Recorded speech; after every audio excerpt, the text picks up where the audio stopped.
امام علی مقام رضی اللہ تعالیٰ عنہ کی فکر کو سمجھ جاؤ، جب وہ مصطفیٰ کریم کے کندھوں پہ تھے پھر بھی الحمدللہ، اور جب ان کا سر نیزے کی نوک پہ تھا پھر بھی الحمدللہ۔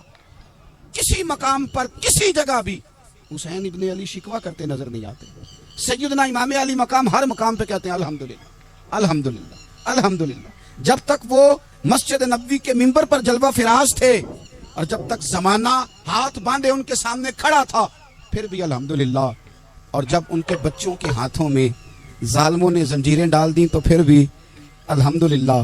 جب تک سورج چاند بھی سیدہ زینب کے گھر کے قریب سے گزرتے تھے تو ذرا تھوڑی نظر ہٹا کے گزرتے تھے مالک، پھر بھی الحمدللہ۔ اور جب شام کے بازار میں پردیسی بہن اپنے بھائی کا کٹا ہوا سر لے کے سفر کر رہی تھی تو پھر بھی الحمدللہ۔ مارو مارو نہ مینو مار مکاؤ، میں کوئی عذر نہ پیش لے آواں تے جے سونا ہی میرے دکھ وچ راضی، جے سونا ہی میرے دکھ وچ راضی تے پھر سکھ نو چلے ڈاواں۔ یہ الحمدللہ کا مزاج لاؤ۔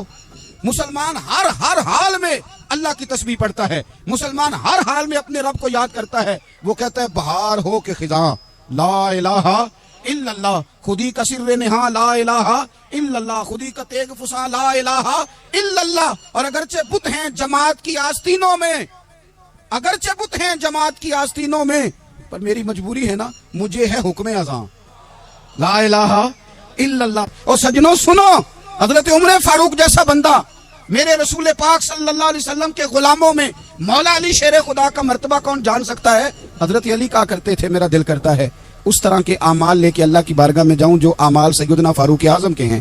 اتنا صالح بندہ، اتنا پرہیزگار بندہ، لیکن حضرت عمر فاروق کے انتقال کا وقت آیا تو لوگ ان کی تعریفیں کرنے لگے، عمر کی بڑی بات ہے، عمر کی بڑی بات ہے۔